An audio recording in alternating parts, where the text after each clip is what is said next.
Poor Lord of Eve, alive, roll we roll I'll never knew. Oh, hi. Just finishing up one more chore here at the farm, you know. Life on the farm, there's always something to do. And I've been working all day. Still this one more chore. I don't mind this one too much. It's collecting firewood, and there's plenty of it available, so I really don't mind doing it. But you guys ever get bored? I don't get bored that much anymore, but I used to. And when you get bored, you want things to change, don't you? And I wanted things to change. See, my name's Levi, and they asked me to come tonight to tell you my story.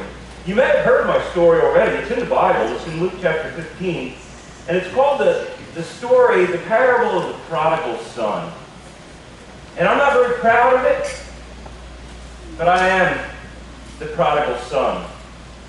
See, I lived on my family's farm with my mom and dad, and I had an older brother.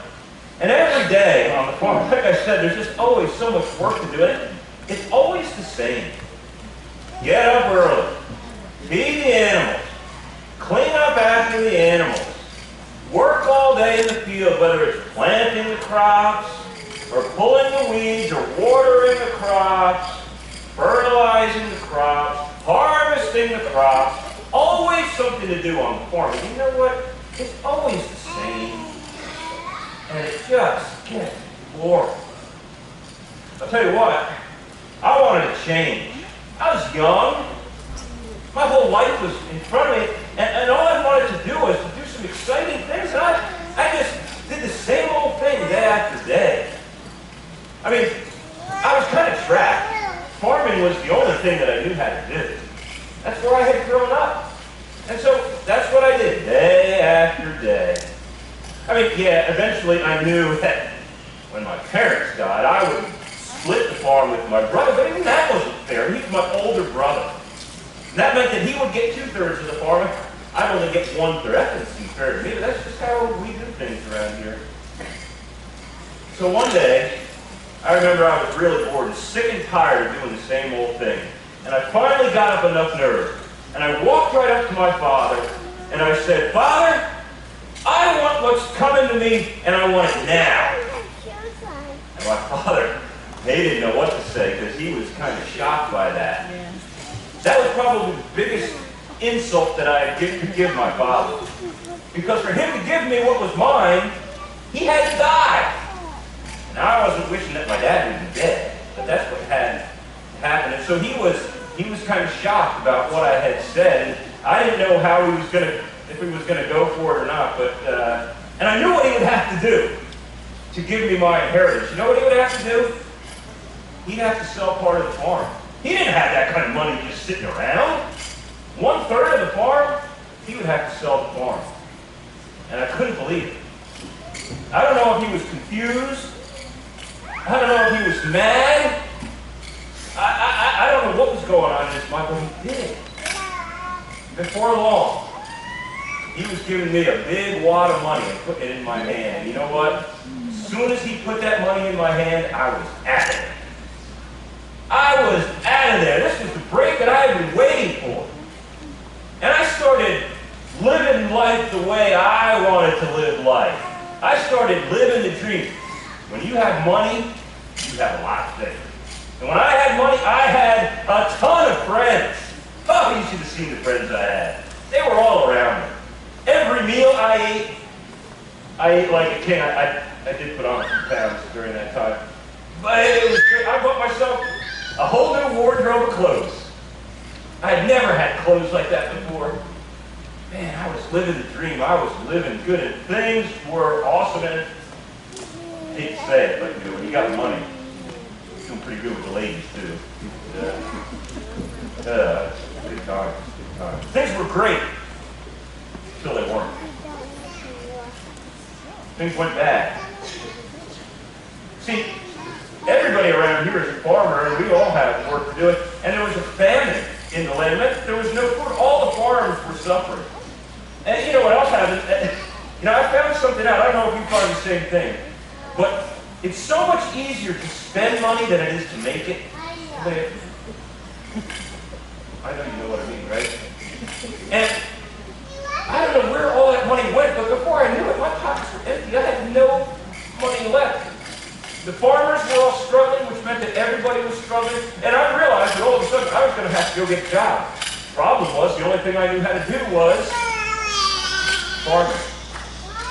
All the farmers, no jobs. I asked every farmer there was, could I have a job? And they all said the same thing. They said, no, no job. Finally, I found a guy who said he would give me a job. You know what that job was? Taking care of kids. Dirty, sloppy, noisy, filthy pigs. There I was. One minute I'm on top of the world. I'm spending money like there's no tomorrow. The next minute I don't have any friends. They all left me when I lost my money. I didn't have anything to eat. I didn't have a place to live. And there I was, taking care of these pigs. It was bad. It was really bad. It got so bad, in fact, that I was slopping these pigs one day, and that stuff smelled so bad, but I was so hungry that I was tempted to eat what I was feeding the pigs. I knew I shouldn't, because if I got sick and died, that wouldn't be good either. But that's how bad it got. Sitting there, feeding these pigs, and all of a sudden it hit me. I should have never let go. I regretted that decision. I was so sorry that I had ever left my family. I was so sorry that I had ever left my life of farming. I was so sorry that I had ever left people who loved me. I regretted it. There's nothing I could do about it now. Well, actually there was something I could do. I could go back. I could go back, yeah, right, like my dad is going to take me back. And I thought about it, and I realized how lonely I was, how terrible my life was. I finally realized that's all I can do. I can go back. And I made the decision. I'm going back. And I did. It was a long way home. Every step I got more hungry.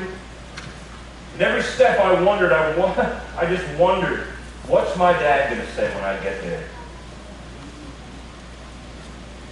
So I remember coming down the road, and I made that last turn, and I could see our house. It was off in the distance, and I could see that there was somebody sitting outside there. I couldn't tell who it was. And as I got closer, I was pretty sure it was my dad. And when my dad saw somebody walking down the road, he kind of sat up and took notice and took a look and didn't think anything of it. And then the closer I got, then he stood up. The closer I got, he kind of did one of these in order to get a better look at me. And I could see it in his eyes. He knew it was me.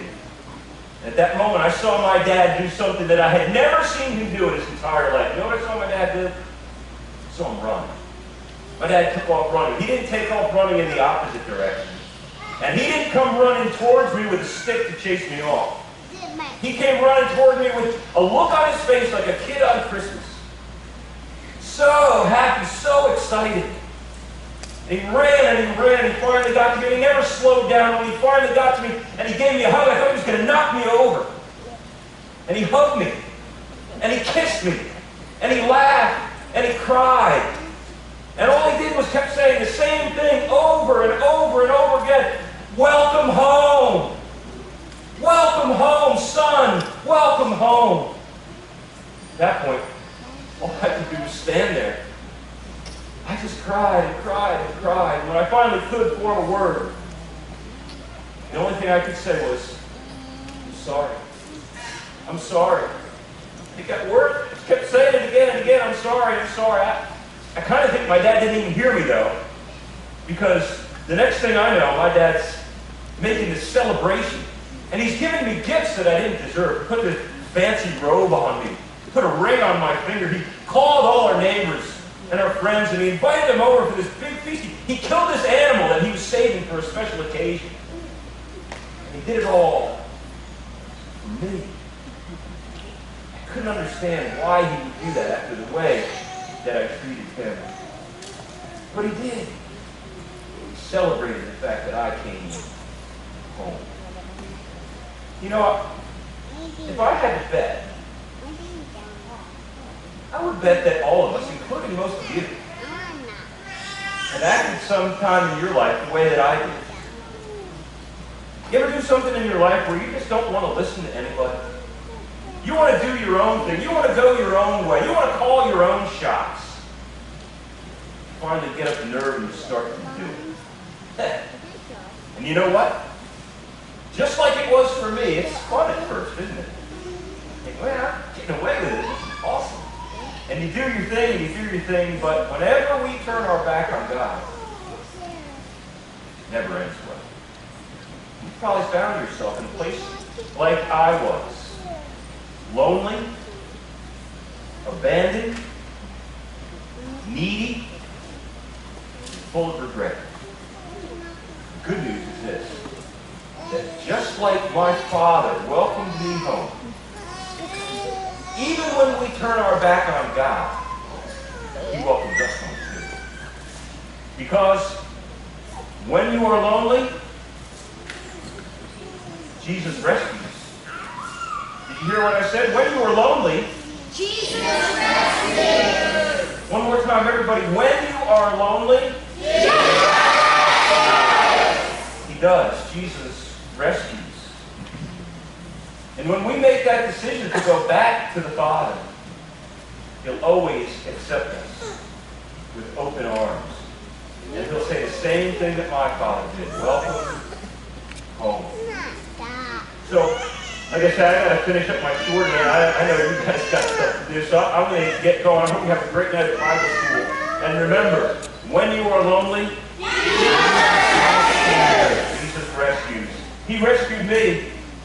He'll rescue you. So God bless you guys.